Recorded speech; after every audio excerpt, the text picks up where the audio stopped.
Do you like the Oakland A's? Are you a fan of the Golden Knights? Do you love the Los Angeles Chargers? Well then, my friend, you're in the right place. This is the Snake Sports Talk Show with your host, Jake the Snake Silva, brought to you by the Spotlight Sports Network. You know, it's really been interesting during, this whole NHL trade deadline. And I thought it was really, really good. There were a lot of moves that were made. And I can only tell you this, that you still have a bunch of really good competitive teams out there that even after the trade deadline and such, and so much more. I mean, this was actually a pretty good day for NHL trades. I thought this was very impressive. There were a lot of different trades from here, and there were a couple of them that really caught my attention. So the Capitals have really been making some interesting moves themselves. And one thing's for sure, the Capitals, they ended up acquiring Michael Raffl from the Philadelphia Flyers, and they ended up acquiring Anthony Mantha, which was a big fish for Toronto. They're getting themselves a real good defenseman. And on top of that, they're getting rid of one of their youngsters, Jacob Vrana, which I thought was really interesting because I thought for Vrana, he was a guy that was all about youngster development.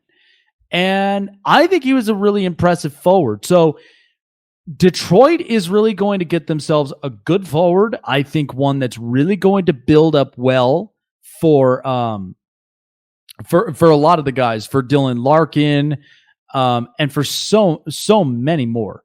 So ultimately, wasn't really wins or losses whatsoever with this trade, strictly with the Capitals and with Detroit at all.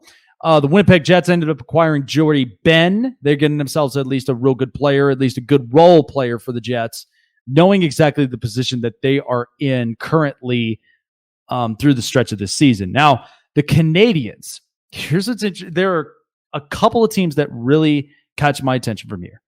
Canadiens, the Avalanche, and Tampa.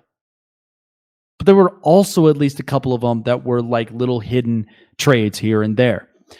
So the Canadiens get Eric Gustafsson, a defenseman. Real good one.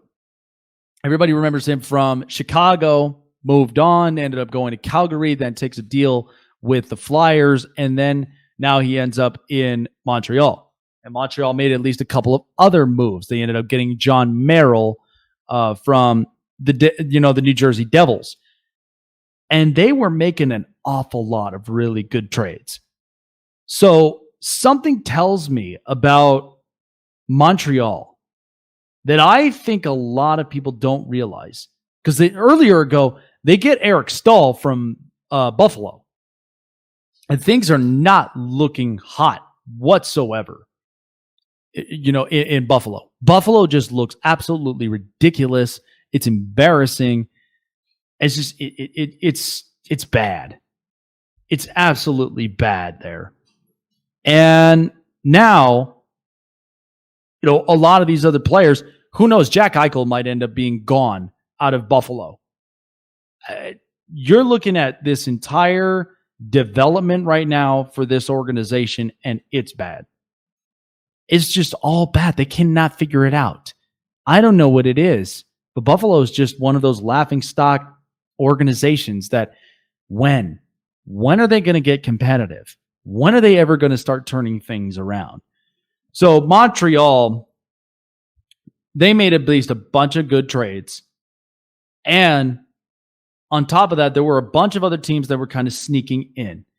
So a little bit of Chicago. I mean, they get Brett Connolly from Florida, get at least they got at least a real good package deal. But you know who I think is going to be really tough? The New York Islanders. They got Kyle Palmieri and Travis Zajac. I told guys, I said, these guys look very serious into going and winning a championship. and maybe making a lot of noise in that Eastern Conference. This is a team that, since the John Tavares signing in Toronto, this team has been nothing but defense. And they've been really good with goaltending. They've also been very smart with their shots. And I think you're really seeing a competitive team where they're going all in. They're going all in on their chips, and they're really relying on everybody in this, in this organization to really do well. That's why I think, and think about it. This is a team that won 4 championships in the 80s. It was a complete dynasty. So seeing the Islanders and where they sit at right now is unbelievable. So the Colorado Avalanche, they go and get Patrick Nemeth back from Detroit. Then they go and get themselves another goaltender in Devin Dubnyk, who I think is real good for goaltender depth to helping Philip Grubauer and a bunch of others. Then also they go and get Carl Soderberg, which he had been part of the organization for a while. And so now it just kind of seems like they're bringing the gang back together, and they're hoping that they're going to be the Stanley Cup favorites, because that's what it was during the start of the season. Colorado was meant to be the team to making it into the Stanley Cup. And there were a lot of questions on it. But again, we will have to see exactly how things really pan out for the better, and seeing if Colorado really has what it takes to winning the championship, which they do have a bunch of real good players. I mean, that first line is dangerous, and you've got more and more to add with it. They got plenty of depth. They got really good defense. Now they have depth at goaltending. This is a serious team. This is a serious team that really needs to make it happen. Toronto, I thought, was interesting. They go and get Nick Foligno, the former captain of the Columbus Blue Jackets. He's now a part of the team, and there's a bunch of leadership right now in Toronto. Joe Thornton, John Tavares. They've got a bunch of former captains for their from other franchises that they're a part of this team, and the leadership seems to be grand. So it's interesting how they've really changed that up with the leadership, not to mention rallying around guys like Mitch Marner, William Nylander, Austin Matthews. Maybe this is a team that's really looking up. But again, goaltending, I'll be the judge of that, because who knows how legit that the goaltending is. I can't trust Frederik Andersen to save his life. But they did go and get David Riddick from Calgary, which I thought was interesting. And I thought they were really developing well with David Riddick. But Calgary, I don't know. I don't know what I'm getting with them. This is one that I just don't think they really have the pieces right. So here was 2 really interesting trades that I thought were great. So Boston acquires Taylor Hall and Curtis Lazar, and they get rid of Anders Bjork. Boston is in a position right now where defense is starting to develop well. This was huge after the departure of Torrey Krug. The other thing is they're getting more depth at the forwards. Taylor Hall needed a new change of scenery. Let me just tell you this. In my honest perspective about Taylor Hall, I seriously think that him and the forward from the Columbus Blue Jackets, Patrick Laine, they both look like overrated players. Because think about it. You have both of them that started in the franchises. Laine in Winnipeg and a Taylor Hall in Edmonton. He looked really good with Edmonton. Edmonton kind of shot themselves in the foot, yet they did have Connor McDavid as one big catalyst for this organization. And then they just kind of got lost. Taylor Hall ends up going to New Jersey, wins the Hart Trophy, he's an MVP. But then after the MVP year, he fell off a cliff. He suffered injuries, didn't really put up a lot of numbers. They then trade him to Arizona. Didn't work out there. And, you try to work with Phil Kessel and Clayton Keller and a lot of these. There was just no mesh in the chemistry. There really was not. And then He goes to Buffalo, hoping that this was going to be an even better scenario with Jeff Skinner and Jack Eichel. No, still kind of the same deal. So who knows what Boston's going to get out of Taylor Hall? And hoping that he's going to bounce back. Hoping that he'll bounce back to being at least that speedster that he once was. But again, the jury's still out for that.